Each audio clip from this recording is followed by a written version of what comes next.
अगर आप जर्मनी में रहते हैं और अपनी फैमिली को बुलाने के ख्वाहिशमंद हैं जर्मनी में, तो उसके लिए आपको जर्मन एम्बेसी कुछ डॉक्यूमेंट्स की लिस्ट देती है। उन डॉक्यूमेंट्स की लिस्ट में जो सबसे इम्पोर्टेंट डॉक्यूमेंट्स हैं, वो 3-4 डॉक्यूमेंट्स ऐसे हैं जिसकी बेस पे वीज़ा सक्सेस रेशो है वो डिपेंड कर रही होती है कि अगर आपके पास वो डॉक्यूमेंट्स हैं, तो आपकी फैमिली का वीज़ा प्रोसेस किया जाता है, अदरवाइज़ उसको बहुत ज़्यादा डिले कर दिया जाता है। तो ऑलरेडी अपॉइंटमेंट के लेट आने की वजह से काफ़ी ज़्यादा लोगों के वीज़ास डिले हो रहे होते हैं। तो अगर आप चाहते हैं कि आपकी फैमिली का वीज़ा भी टाइमली प्रोसेस हो जाए, तो इन डॉक्यूमेंट्स को कीप इन माइंड रखें। जो सबसे पहला डॉक्यूमेंट है वो है आपका ओरिजिनल निकाहनामा। ओरिजिनल निकाहनामा प्लस कंप्यूटराइज़्ड निकाहनामा जो कि आपको नादरा से मिल जाएगा।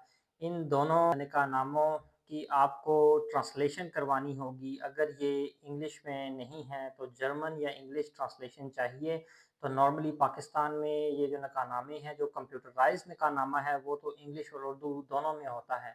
बट जो ओरिजिनल निकाहनामा है वो उर्दू में ही होता है, उसको आपने जर्मन में ट्रांसलेट करवाना होता है, तो इसलिए उसकी ट्रांसलेशन मस्ट है। दूसरे नंबर पे जो सबसे इम्पोर्टेंट डॉक्यूमेंट है वो है A1 language certificate. A1 language certificate उन लोगों को चाहिए जो कि यहाँ पे स्टूडेंट्स हैं और अपनी फैमिलीज़ को बुलाना चाहते हैं, तो उनकी वाइफ को A1 मस्ट करना होता है। अगर आप यहाँ पे जॉब कर रहे हैं, चाहे वो ब्लू कार्ड के ऊपर है या फिर आपके पास पीआर है या पासपोर्ट है, तो आपकी वाइफ को A1 नहीं करना पड़ता।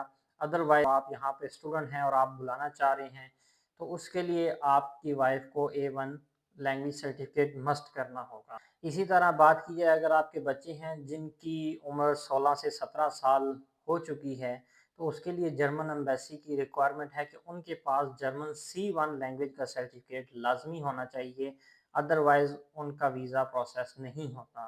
तो बहुत से लोग ऐसे हैं जिनके बच्चे 16-17 साल से ऊपर हो जाते हैं, तो फिर C1 लैंग्वेज करना मुश्किल होती है, तो वो उनको एज़ अ स्टूडेंट्स बुला सकते हैं यहाँ पे, बट उनको फैमिली रियूनियन पे बुलाना उनके लिए मुश्किल हो जाता है, अनटिल कि उनके पास C1 लैंग्वेज का सर्टिफिकेट हो। और जो चौथा मेन डॉक्यूमेंट है वो है ब्लॉक्ड अकाउंट। ब्लॉक्ड अकाउंट उन लोगों को चाहिए जो यहाँ पे स्टूडेंट हैं, तो अगर आप स्टूडेंट हैं तो आपका एक ब्लॉक अकाउंट चाहिए होगा, प्लस आपकी वाइफ है सिर्फ, तो उसके लिए भी एक ब्लॉक्ड अकाउंट चाहिए। और प्लस अगर आपके बच्चे हैं, अगर वो 10 साल से कम की उम्र के बच्चे हैं, तो उनके लिए ब्लॉक्ड अकाउंट जो है वो हाफ हाफ चाहिए होता है, यानी कि 2 बच्चों का एक ब्लॉक्ड अकाउंट होता है।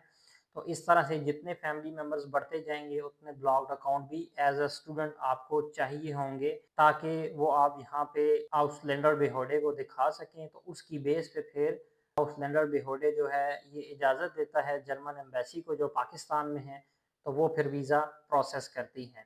बट इन 4 मेन डॉक्यूमेंट्स की वजह से आपकी फैमिली का जो फैमिली रियूनियन वीज़ा है वो प्रोसेस उसका तेज़ हो सकता है, अगर आप ये 4 डॉक्यूमेंट्स टाइमली अरेंज कर लेते हैं।